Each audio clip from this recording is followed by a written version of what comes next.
Thank you for coming out tonight, guys. My name is J.R. Sims.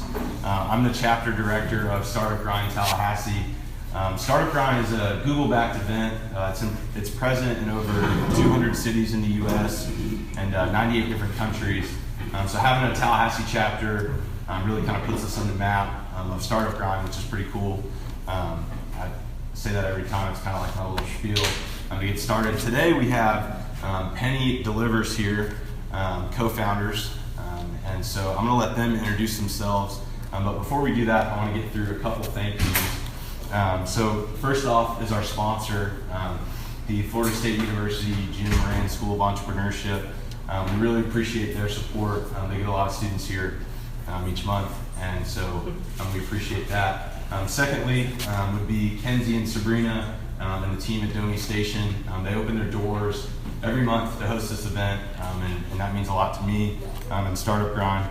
And then finally, Grasslands was gracious to hook us up with some beer tonight.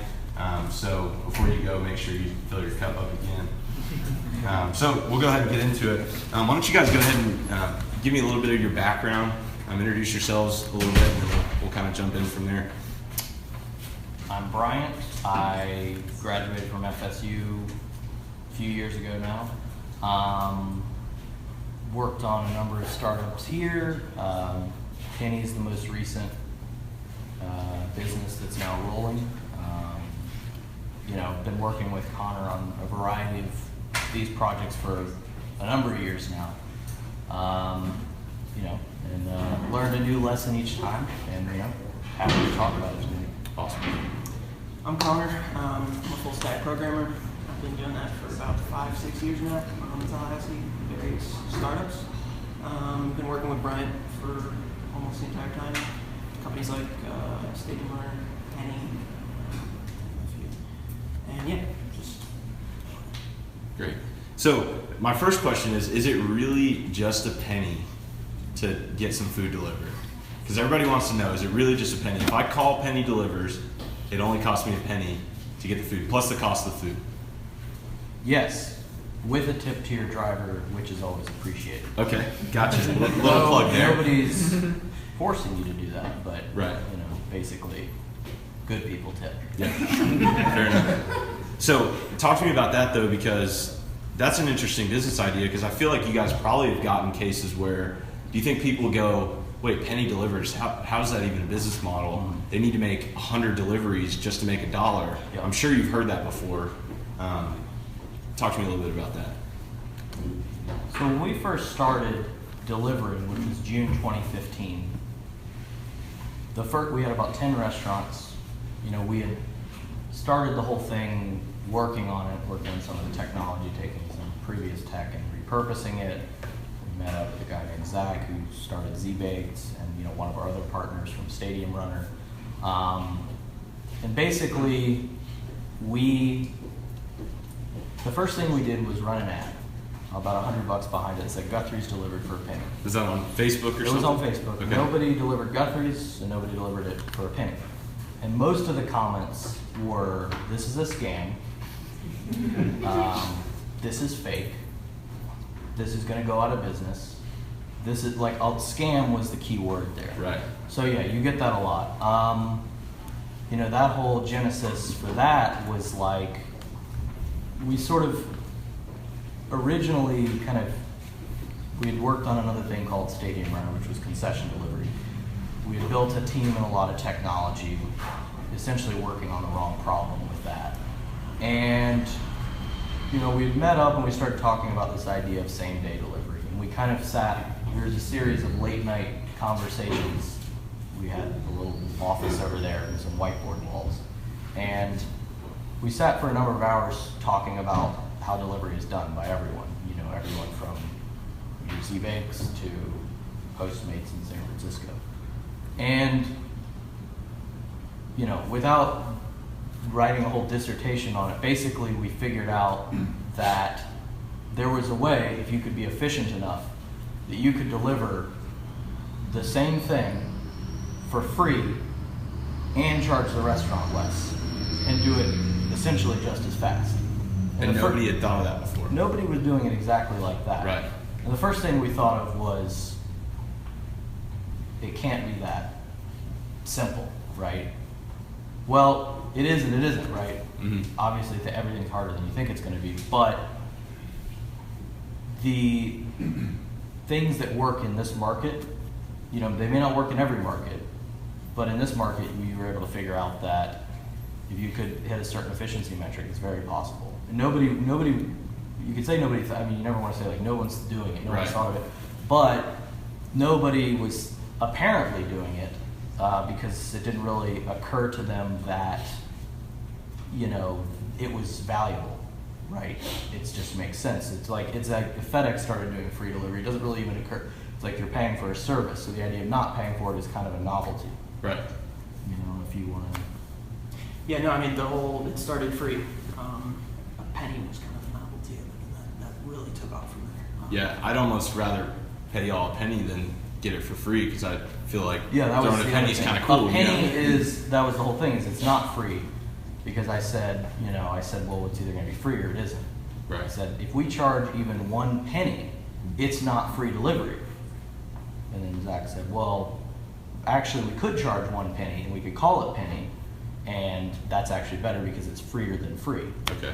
So when did that idea kind of start? Was that 2015 you said, or was that prior to that? It was 2015. We had Connor and I had just finished up Stadium Runner, Aramark on campus. They're not there anymore, but they were there at the time. They approached us about wanting to do an on-campus delivery called Renegade Runner. And they got these golf carts. We actually designed this logo for it. I say we, it was our designer at the time, a guy named Nick, who, you know, we started doing that. There was a service fee for that, and it was going fine, whatever. It wasn't really anything special. Not particularly good for us, and of course, Aramark, anyone with a large bureaucracy, they were kind of dragging their feet about marketing it. So it did its 20 orders a day or whatever, and that was it. So we were sort of sitting there, what are we going to do next? And then, of course, a happenstance encounter. Our designer at the time, Nick, got an email, or a Facebook message actually, from the guy that started Z-Baked, looking to hire him to do work for Z-Baked, and he showed it to me, and he was like, let's take him down from the inside, you know. And I was like, well, let's talk first. You know, one of our other partners had a building we worked out of, but I guess he didn't know that because he later said, I thought you guys owned the building. I was very intimidated because I was like, oh, come in, have a seat, you know. And we didn't even plan it this way, but apparently it's like he sat on like a stool or something. We had the 2 desks, and it was like this weird, like, you know, supposed to be a power play or something, which it wasn't supposed to be that at all. But you know, either way, we started talking from that, and we said, well, you kind of got this, you're doing free delivery, right? No one knows how you do that, and we have all this technology. Well, what if you had, what you're doing with free delivery from a business model standpoint to, you know, adding that to technology, what does that give you? Gotcha. So you threw $100 at a Facebook ad, got all this negative feedback. How many deliveries did you actually have? Well, negative feedback on the comments, right? But it didn't stop people, a few, you know, 1 out of every 100 people or whatever. And I think over the successive weeks, we put a few more, you know, a couple more $100 behind it. You know, probably about $500 for the first run all in. We started delivery on June 15th, on-demand delivery. We got to 100 orders a day in about 3 or 4 weeks. Wow. Yep. So. And how many drivers did you have? We had, the initial total group was like 12 we brought in. Okay. Yeah. I mean, of course, I drove many times. Right. More so in the early days, but I mean, probably taking hundreds of food orders. You know, because you just do what it takes. Right. You know. The other thing we did, and we still do, is we looked at it and we said, Muscle Maker Grill has delivery drivers. Z-Baked has delivery drivers. Sumo Sabi has delivery drivers. So if Sumo Sabi and Muscle Maker Grill, Sumo Sabi's closed now, but they weren't at the time, they have a driver taking an order to 2525 West Tennessee, which is the forum. Muscle Maker Grill does too. They both send a driver, and they can go into the same apartment, and they're still sending 2 drivers. And we said, well, if you could send 1 driver to take both of those, that cuts the cost in half, right? Right. And then we said, well, what if we send an order to Burrito Border across the street? So now 1 driver's taking 3 orders going to the same place, right? So now it's a third the cost. And then what if, you know, there was another order going to Larry's next to it? Okay, so now it's 25%, right? So that efficiency was we said we could send the restaurant orders and get a lot of volume because it's a penny. And we could also deliver all their other orders, and we could do it cheaper than they could, and probably faster too, when you have pretty tight geographic density. Right. So you do all those things together, that's what builds a driver network. Mm-hmm. You build a driver network because when you have a network, you can start delivering other things if you wanted to. You can really do anything. You're building a network. So at what point did you turn profitable? Was 100 deliveries a day? Was that enough? Was it 50? Was it 500? Well, you've got to, with a model like ours, you've got to do a few hundred deliveries a day. Okay. Pretty consistently. 300-400 deliveries, something like that. It's the way we do deliveries like fast food, right? Which is small margins, high volume. That's how fast food works, right? McDonald's doesn't really make a whole lot, a traditional restaurant margin as a percentage, but they sell a lot of hamburgers. So, because at the time, we ended up raising some money later on, and trying to scale, because at the time it wasn't really just about delivering for a penny, it was about,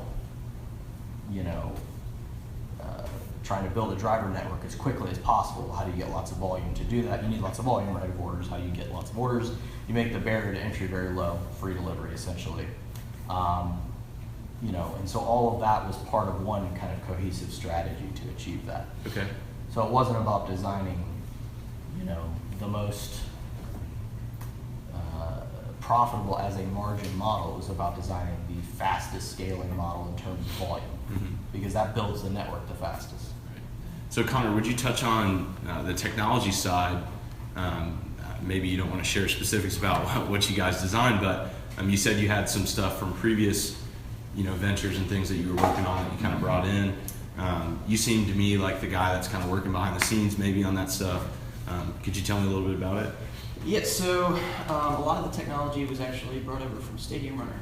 Stadium Runner was, for those who don't know, concession delivery in your seat in dope. So if you wanted a soda or a hot dog brought to you, you could order it on the app on your phone, pay for it on the app, and somebody would run it out to you within like 5-10 minutes.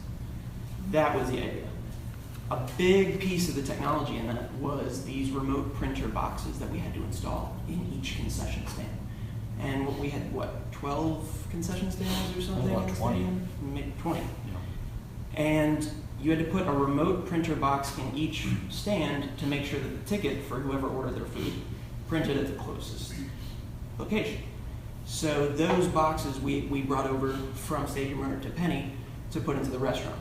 So when you order from Guthrie's, the ticket prints at Guthrie's, we make sure that a driver's there within 10 minutes to pick up the food and bring it to you to make sure that it's as fresh as possible. So that was a major piece of technology that we brought over. So how do you match that up? Like, so if I'm a driver and I'm working and I'm waiting for an order to come in. Sure. I'm just assuming here. So an order comes in and it's for, a restaurant in town. The ticket prints at the restaurant, but how do I know as the driver that that's where I need to go? Sure. So we have managers. We call them routers. And essentially it's a guy sitting at a computer in ZBaked, assigning orders that come in as they come in to drivers that are in the field. And he can see on a map where all the unrouted order, where all the drivers are, and try to make these efficient routes. So the manager actually assigns you an order as a driver. Gotcha. You don't really have a full picture. Okay. Of what's going on. The interesting thing about that, as far as like who else does delivery this way, well, most of them do auto dispatch. You're talking Postmates, DoorDash, whoever it is. And they usually say, here's an order, here's a driver. Whoever's closest, that's it. One order, they take an average of 1.5 orders an hour. Our drivers here average 4 to 5 orders an hour. And there's Big Tree, there's about 25 companies out there that have auto routing APIs that do all that, and they're like, we can do, and I've talked to several of them. I said, well, what if we weren't doing the technology? Who else can do it? And they're like, you're talking to them, and they're like, they don't really get the notion of there's hours where a driver, if they get a bunch of orders in a very tight density, they'll take 8 to 12 orders in an hour. They don't even know what that means. And what I mean by that is, I was like, well, can your systems intelligently and automatically route multiple orders. They're like, yeah, sometimes we do doubles, even triples sometimes. They're talking about 3 orders on one route. And I'm like, well, what about like 10 or 12? And they're like, well, what do you mean? No one can take 10 or 12 orders on a route. And I was like, yes, they can. For multiple restaurants. Yeah. Yeah. And you say, well, no, you can't. It's like, well, I've done it. You know, it's like you drove down Tennessee Street. You're like, it's a penny. There's It's just a penny. You got the, you know, and the way it works, and that's why it's so that's why it hasn't been automated, because there's a lot of, you haven't figured out a substitute for the human brain on that yet, that basically can look at it and say, it's like, it's not like pick up this and then go take it to the customer, and then it's like, oh, there's my next order. It's more like pick up, drop off, pick up, drop off, pick up, drop off, and all that's over 45 minutes. Right. You know, and it actually, so it's like, and when the tickets are printed at the correct time, and the restaurant make time is accurate, restaurants can screw us up times, you know, and sometimes we'll take the blame for that. But if all of that's right, then basically, you know, you can have a driver hit that kind of efficiency, right? And even if they get paid $1 or $2 per delivery, plus $2 or $3 average tip, you know, you've got drivers making $20 an hour, right, by the end of it.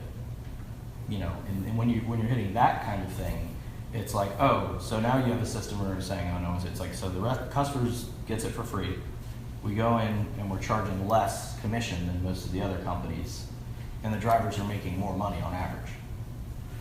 You know, a rare case where you've got value added to basically all the parties involved. right. So efficiency is everything. Yes. So was that always the case? Like when you first started, is that exactly how you operated, or is it different today from when you first? Well, I mean, the scale. Of course. At 100 orders, it's actually, and you tell someone it's easier to deliver 500 orders than 200 orders. Way easier. In fact, 200 orders is like the hardest number to deliver. That's like the worst. Why is I'd rather that? deliver one, because I'm speaking more specifically Tallahassee. The way the orders come in, the way they're spaced out, it's about density. You need to hit, there's a tipping point. You hit a certain point and it suddenly becomes efficient. You go back the other way, suddenly it's less efficient, but it's a lot harder because of the way they're spaced out. So that's why we say it's a logistics thing, is it's really, this is, and it's the same thing for FedEx and UPS. They just have a scheduled route. Right. You know, we are doing it, we're taking that scheduled route efficiency, trying to make it on demand. Right. Which literally means you're waiting at a restaurant, hey, another order came in, they're gonna make it in, if they can make it in less than 5 minutes, let's add that to your route because it's going to the same apartment complex.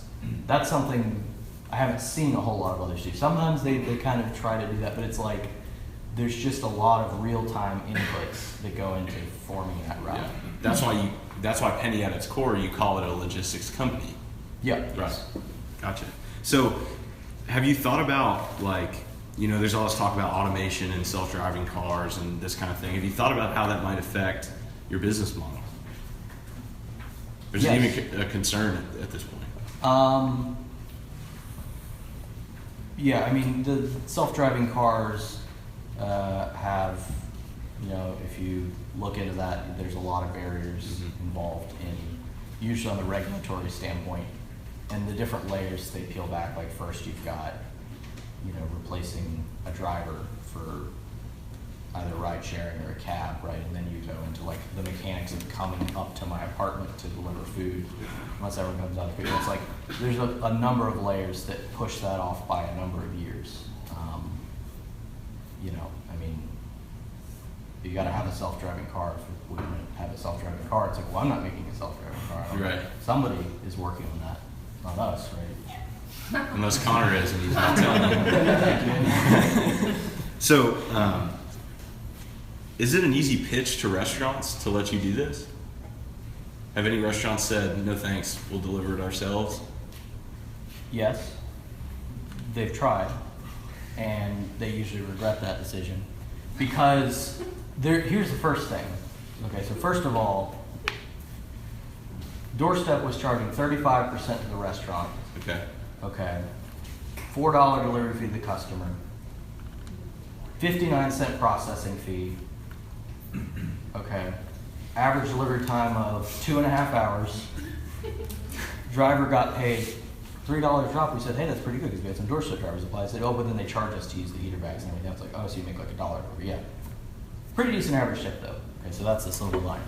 So we go to the restaurant. We said, okay, we're going to send you more orders because it's a penny. we're gonna charge you 20%, and the customer's not gonna pay anything, right? And we'll get it there faster. At the beginning, that was a hard sell. We actually sat with the Guthrie family. The Guthrie name comes from the Guthries. We sat with Ryan Guthrie and her brother Chase, and we sat in that restaurant. It was an awkward. Does anyone not have Guthrie's in here? I'm curious. What? You gotta try it. Definitely gotta try it. It was my car, and I turned it on, plugged the heater back in, because the other thing, we put heated delivery bags actually plug in with a heating element. And they were like, that's not gonna work, you know. And so we sat in the restaurant, it was kind of like a scene from a sitcom. Over like a bowl of crinkle fries? For like, no, they didn't, no, that was a weird part. They didn't even offer us the food afterwards. They took it back.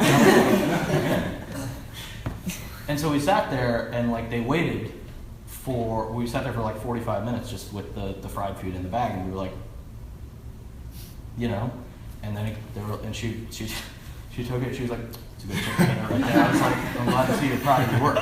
So there's some hard sells like that. So yeah, there was like the restaurant that says, oh, I can do this better myself.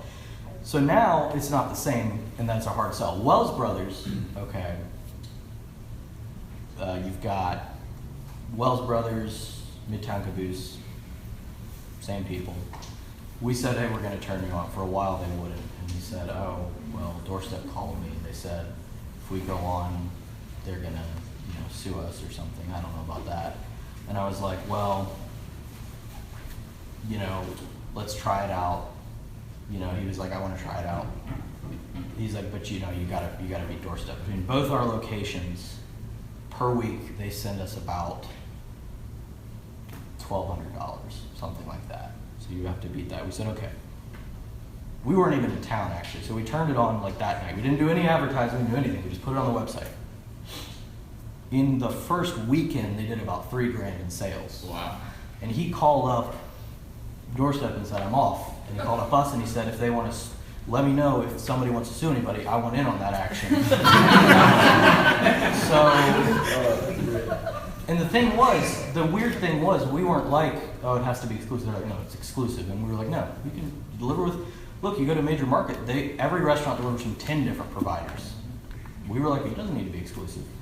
It's easy for us to say because we know that if someone can pick a $5 delivery fee or a penny, typically they pick the penny. But, so, they went in and it was like, stuff like that where it becomes kind of virulent. The restaurant, some of them try to negotiate on the commission, which is crazy because Doorstep was charging 35% before we came in now. And some of the others, we're still among the lowest. But it's weird because it's like, they'll say, well, here's what they say. This is like business 101. I'm sorry to get in a little soapbox here, but this is a conversation I've had about 100 times. And that's the thing. They think they think they're the first one. It's like there's about 200 other restaurants in line that's happened before it. They say, well, look, typical restaurant is a 20% net, something like that. Has maybe an average of a 30% food cost. And they go, well, that 20%, so you take 20, 25%, that's my whole profit. I'm not profiting anything. I said, well, no, because you've got your 30%. That's how much you have to pay for the food, right? But then you've got other things going to a restaurant. Rent, utilities, labor. It's like, did your electric bill go up because I sent you one order an hour? Did your rent go up? Did you have more labor? Did you have another person in here for one extra order an hour? No. It's like, okay, well, so we send you an extra order an hour. Somebody who wasn't coming into your restaurant, they only ordered because they could get it delivered. It's called an incremental sale, right? So basically, what I'm saying to you is your actual cost, it's an incremental sale, so your cost is 30%. So actually, your standard profit net is 20%. On our orders, it's 70%. Right. So we are actually more profitable than your in-store orders. Now, obviously, if all of them were delivery, it's different. But that's never been the case. Almost every restaurant came back later and said our in-store volume is actually going up, even with people also being able to deliver. You're growing the pie, you're not splitting the pie. As long as that's true, a restaurant makes just as much money. In fact, some restaurants they're paying their rent completely just on delivery sales. No, especially when it's like and that was the other thing that was weird. Doorstep was like, we're a marketing company. That's what they actually said. I think it still says it on their website. Now they're going to be quite smart, but it's the same thing. Mm-hmm. And it's like, we're a marketing company. We're like, no, we're a delivery company. Logistics, whatever you want to call it. Like, because we don't want to, like, they were like, oh, but we'll put, you know, magnets on fridges and things like that. And we're like, no, we'll just do a good job delivering it. How about that? Yeah. And basically, yeah, that marketing company thing, that's why they were charging extra. They would say it's for the marketing fees. And we were like, no, it's just the delivery. That's it. Turns out being the cheapest price and still maintaining the quality is the best marketing, you know, you could want. Yeah. What I was going to say is I just think it's important to point out that like a good idea wins out, and like quality, you know, efficient, you know your product's good. You can sit here and explain it in a way that everybody can understand and you really can't argue with, and it wins out. And I think that's a testament to you guys, first of all, but more so just in general when you think about entrepreneurship. I think that's something to keep in mind, because that's when you really need to keep pushing. You know what I mean? Yeah, I mean, you know, the other thing to point out with that is you've got to look for validation. You know, there's plenty of mistakes along the way. And validation, what I mean by that is you spend a couple $100 on Facebook ads, in a few weeks you had orders, you had revenue, right? Even if you're trying to build the next Facebook or whatever, it's like, what are you requiring users at a rapid clip? People go around and they say, oh, I need money. I need someone to give me money to do something. And it's like, well, no, you don't. Not necessarily, no, because why? Do you have a strategy? Do you have any kind of proof? You know, the validation comes first. We actually, there was this point where we didn't do any marketing, and we were like, we can't take any more orders, but they just kept coming. And it was actually a real problem, which it's like, oh, it's a good problem to have. But I remember at the time thinking it's so much easier to say that, because literally Connor built the first prototype. And then there was another version of the route screen that's really with the driver tracking, with everything else. That's the other thing. It's not like all of that technology was there from the get-go. I mean, you can talk more about how that process panned out. Yeah, I mean, the original route screen, you couldn't even see a map. You couldn't see what drivers were on shift. You couldn't see anything. It was just a list of orders that came in. If an order came in while you were trying to give an order to somebody else, it would break. I mean, it was truly... It was the hardest thing. You had to sit there, and it was the most... We talked about, we're like, it's like, it's the hardest thing. You're scrolling through every possible driver. You don't know who last completed a route, and you have to like sit there with like a list, and like it was... Cross-check. You couldn't control when the thing's printed, and it was just like a nightmare. And then people were ordering, and we would literally be like, stop ordering. Like, stop it. Yeah. That was a real growth. But wow. then there was, you built what is now the version of route screen, but it took a couple months to get to that point. Yeah, it was about 2 or 3 months of you guys frantically saying, like, we need something better now. Because basically, you couldn't route more than like 120 orders a day. And but people were still ordering. You were doing like 150 a day, and it was like, this is a problem. And it was like, yeah. But that's not really saying yeah, but really he's also working his ass off. It's very hard to build things. Right. Yeah. You got people breathing down your neck. I'm just working with the screen, and you're breathing down my neck. So you guys actually went to high school together, right? Yes. That's or a little bit of crossover. Yeah. So, and you've had, you know, things that you worked on prior to Penny.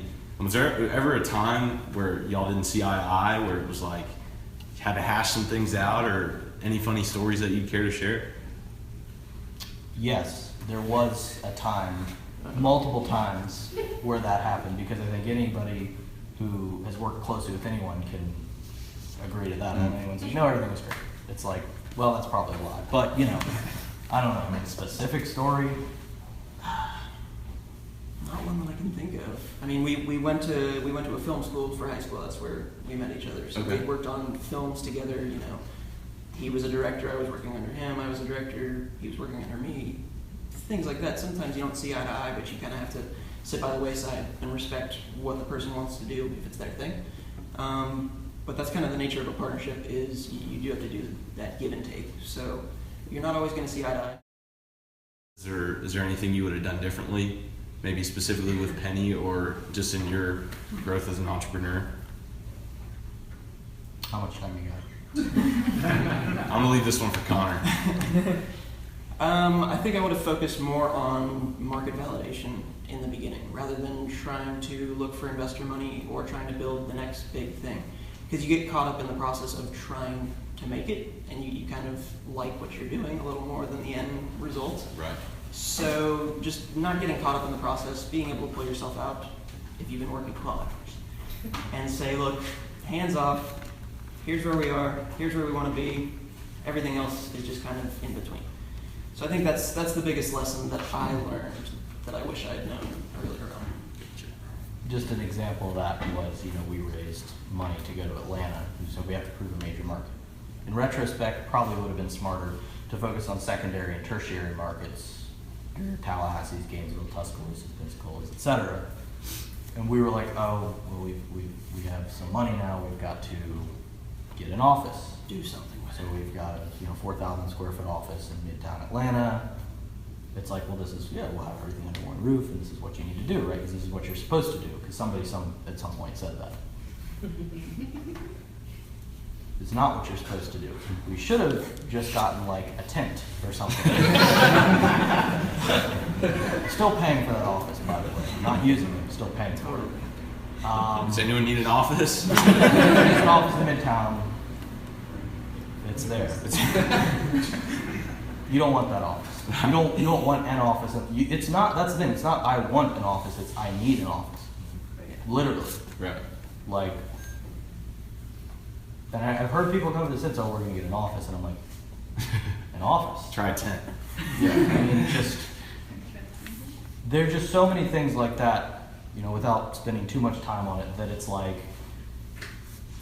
You don't want to go. The overall idea is you don't want to say like I think I need this. It's like no, you need like why do we need the new route stream? Because we literally keep adding orders a day and we cannot handle this many orders. You need it. We could it wasn't like we didn't because we could have. The route stream we have now is really what it always should have been, right? That's MVP, right? Minimum viable product. We Right. could have built that. Waited an extra. It wasn't until about October, so waited basically an extra several months, and then we would have started doing the orders. But we still had thousands of orders up until then that we were doing on a less than perfect system.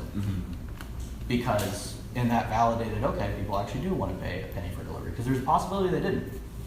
Doesn't seem likely, but with Stadium Runner, we were in baseball and we were in football, but there was an awful lot of front loading all that building, not nearly as much validation of the one that you talk to people and everyone would be like, yeah, that's great. I want that. You say, would you like this specifically? Would you like someone to bring you your food to your seat? Yes. Well, there's a lot more to it turns out. And sometimes there's a dissonance between what people say they want and what they actually deploy their money and say, yes, I'm spending money on that, or I'm clicking on that delivery. Right. That makes a lot of sense. So I'm thinking about, I don't know what I'm thinking about. What advice do you give to somebody who maybe is just showing up in Tallahassee, is looking to get into entrepreneurship, thinking about maybe starting a business? Is there anything you wish you had known when you started?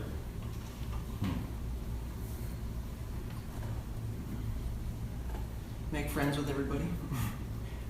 Get your word out there. See who wants what you think everybody wants.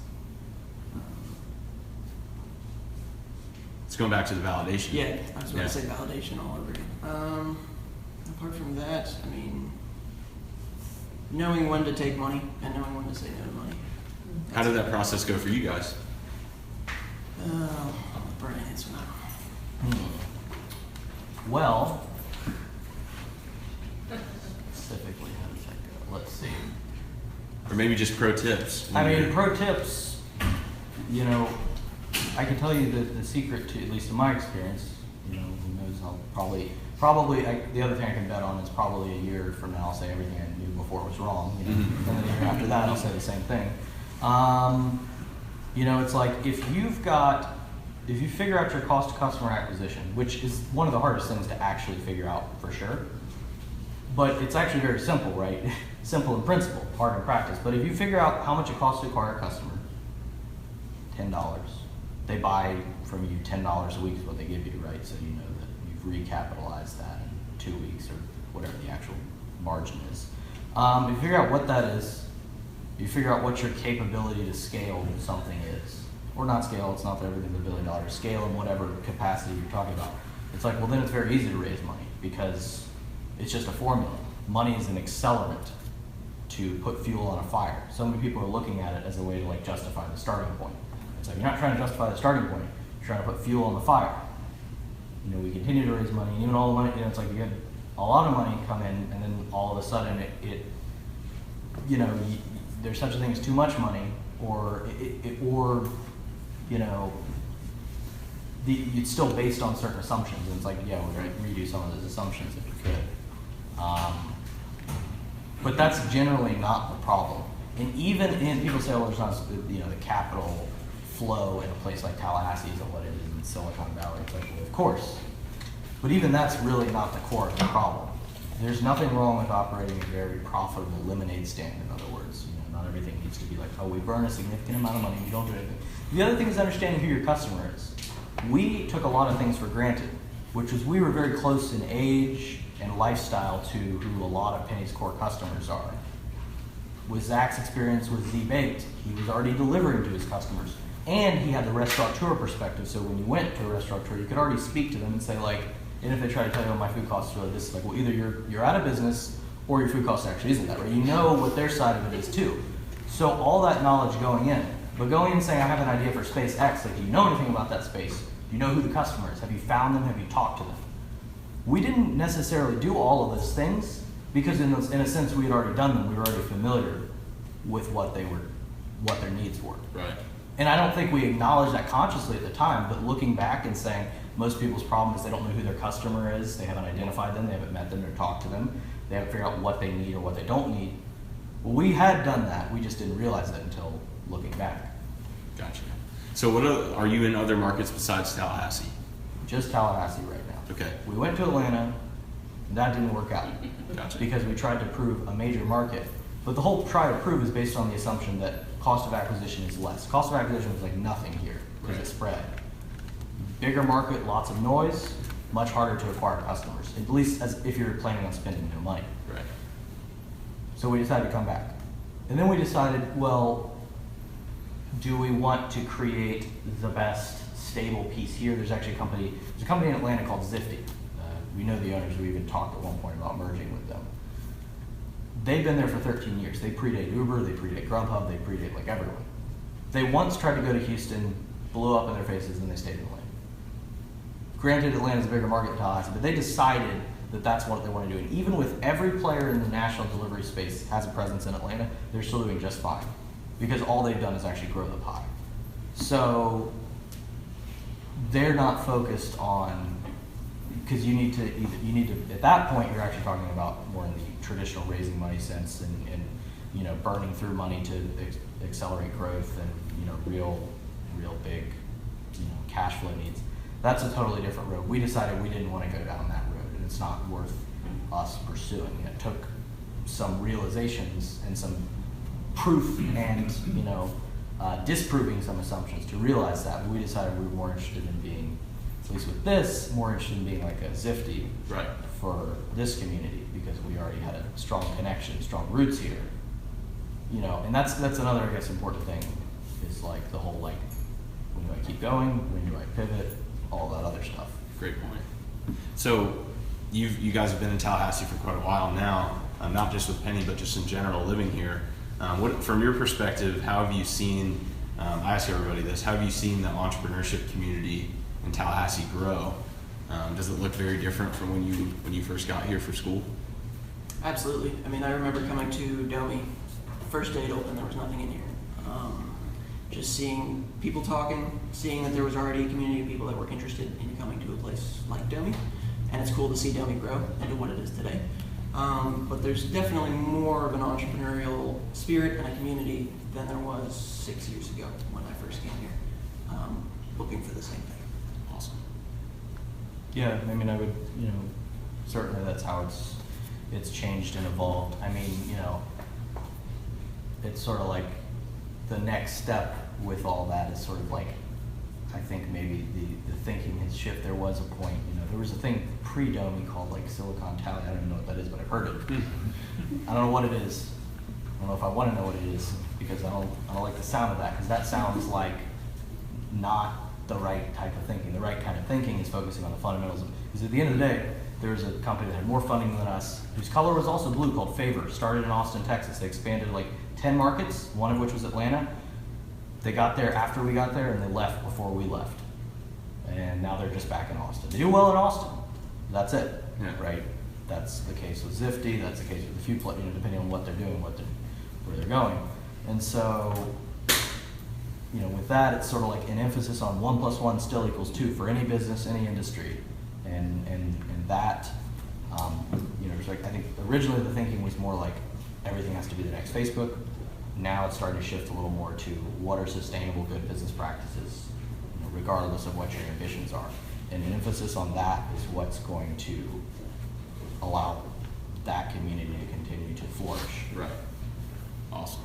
So this is something new I'm going to try. We're going to go rapid fire questions. So we're going to go Connor, then we'll go you, and there's just 5, and then we'll get into a little Q&A. So if you guys have questions, we can carry those too. So Connor, first question: favorite athlete? Ooh, water sports. You took my answer. I literally. All right. Favorite food? Favorite food? Something fried. Chocolate chip cookies. Favorite delivery service? Penny delivers. Perfect. One thing you won't skip out on in the morning? Drinking a lot of water helps you wake up. Okay, not to steal every answer, but literally I was going to say drinking water first. All right. An app or a tool that saves you the most time? Oh man. Sentry for bug tracking. Anything goes wrong with the server or an app, somebody's browser, I know about it. Lately it's been Jira. Cool. Where do you want to see Penny a year from now? Self-sustaining. All right. Bigger footprint in Tallahassee. Higher density in the areas we're already in, and probably a bigger footprint. Great. That concludes our rapid fire for Startup Grind Tallahassee. Let's give it up for Penny Deliveries.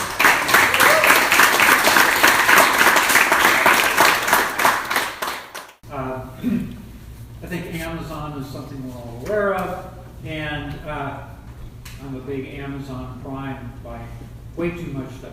I'm really for buying local, and I would like to see a system so that if Prime, it's going to take 2 days to get something, if I could buy it local, I can get you to deliver it, in 20 minutes to an hour.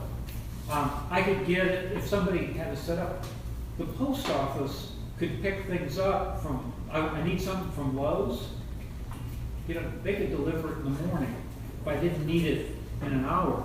Because if I'm under the house and I'm on my phone and I need a plumbing part, you could have it to me, before I could get out from under the house. And so that would be really good. So I think one way you could expand is moving to Atlanta or something like that. The other thing is that you could do what Amazon did. They started out just selling books. You're delivering food. What if you delivered kind of more things that people did? You deliver it faster and quicker and perhaps at a lower cost than I'm in effect paying Amazon. But I'm not going to get it for 2 days. So my question is, what about expanding to more local products than just food? So that was actually part of the original idea for Penny when we were kind of throwing ideas back and forth for this delivery network, was same-day delivery. The idea was, if you could be up there ordering something online from Best Buy or Lowe's or something, you see UPS, FedEx, or if you're in a supported city, Penny same-day delivery and get it within 2 hours or something like that. That was actually part of the original concept that we were going back and forth with. We're still interested in doing that. Yes. The only short-term problem is the virulent nature of food allows you to build the volume to support the network of drivers. Now you have drivers everywhere. They could also pick up a box of screws from Cornerstone Tool and Fastener. The problem is the education process. Who's placing the order, right? Do we need a thing that has every possible SKU in existence in it? Or do they order from the store and then they buzz us like our store orders? But then again, how does the store educate the consumer they can get that box of screws delivered rather than going to the corner store? But if it's on their website, That's probably how it'd have to work. So definitely still interested in doing that, but that's the only short-term challenge is that education process. and I just say, for people who've studied economics, one of the big things of how does a community succeed is you try to minimize your imports and maximize, your exports. Mhm. And so if we could buy more stuff locally, that money and profits turns into jobs and buying power, in the local community.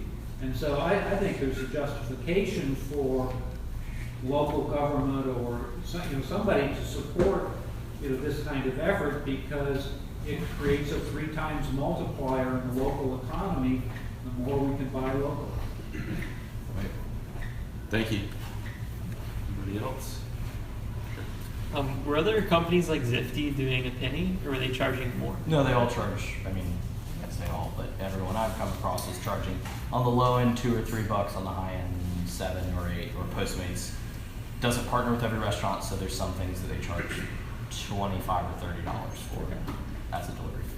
Did you try running Facebook ads or Instagram ads or anything like that in Atlanta, or did you just try? And We did all the basics of that. But again, the bigger picture with that is the assumption, one of the main assumptions is your cost of acquisition is lower because of the penny. If you have to spend just as much as they do when they're netting more per delivery because they're charging a 6 or 7x multiple of the delivery fee, or if you're spending just as much and not acquiring them any cheaper, well, all you've done is decrease your profitability. What were driving up costs in Atlanta? Just the fact that it's more The congested. noise, 2 things, the noise in the market in terms of as consumers are concerned, and the decrease in order density because of that noise and inefficiency. We were actually doing about 500 orders a day of store orders, lower margin per order, and so those pieces weren't profitable themselves because you're delivering just an order over here and then one over there. What would have been a quarter mile in Tallahassee was 2 miles in Atlanta, and so just a lot of Rush hour. Yeah, a lot of those econometrics were totally different. Understand. Appreciate it. Stacey? I have 2 questions. When beginning penny delivery, how long were you guys in the red before you became green? Not including investments and things like that. Because I can imagine with 12 employees, starting off and then gaining headway, that you'd be in the red for a couple of months. And I know you've been open for about 2 years already. 12 employees? You said 12. Sole drivers. Starting off. Oh, okay, yeah. Oh, sorry, 12 drivers. Drivers, okay. Yeah, the way the driver pay is structured is, it's like a standard, independent driver model. So you fix that as a variable cost per delivery, right? So it doesn't necessarily, I would call it above your gross profit as far as it's not part of your regular overhead. I don't know if I've ever seen it separated from the investment burn because Tallahassee was profitable, by the time we were going to Atlanta. It was sustainable by the time we were going to Atlanta. Atlanta was a different story. It was about 9 months, I believe. Yeah, whatever that time. 8 months. See the somewhere. specifics of that timeline. But, and then it was, then there's other, it's hard to separate out because there's other things, part of the overhead here that you can, if you're trying to be really frugal, you figure out ways to have a router here do things in Atlanta too. And so it's like, it's factoring as part of both their overheads, and it's 2 birds with 1 stone. But yeah. You had a question? Yeah, what are your thoughts about Uber Eats coming to Tallahassee? I think I know exactly how they work in every other market. You have a person, just like you or I, that goes and picks up one order at a time and delivers it. $4 or $5 delivery fee. They charge the restaurant over 30%. I know a number of our restaurants approach us and say they turn them down because they didn't want to pay that fee, and then the customer, at least from what I've seen, doesn't necessarily want to pay that fee. In other markets, you're competing against other doorsteps and Zifties that charge $6 or $7, so now you have to charge a $5 delivery fee against a penny. We'll continue focusing on what we do right, and they do what they do right. It's kind of the same sort of thing that exists in every market. Like, it would seem that your business model was pretty inherently designed to succeed in like a college town. So if y'all thought of like expanding to the college towns like Gainesville, Auburn, Tuscaloosa, Athens, like any of those kind of places. Yeah, I mean, that would definitely, that's something we considered. You know, we just have to decide, you know, for our ambitions, do we want to go and compete for that share there? There is some upfront costs associated with that, or do we want to, again, focus on the kind of Zifty model here? And, you know, the thing about options is there's not always a clear right answer one way or another. You have to consider pros and cons, all that basic stuff. One more question. How many orders do you guys get nowadays in Tallahassee market per day? During the semester, you have days where there's 500, 600, you know, some days over 700. Less in the summer, as you would expect, but it's up year over year, as you would hope. Let's give it up for Penny.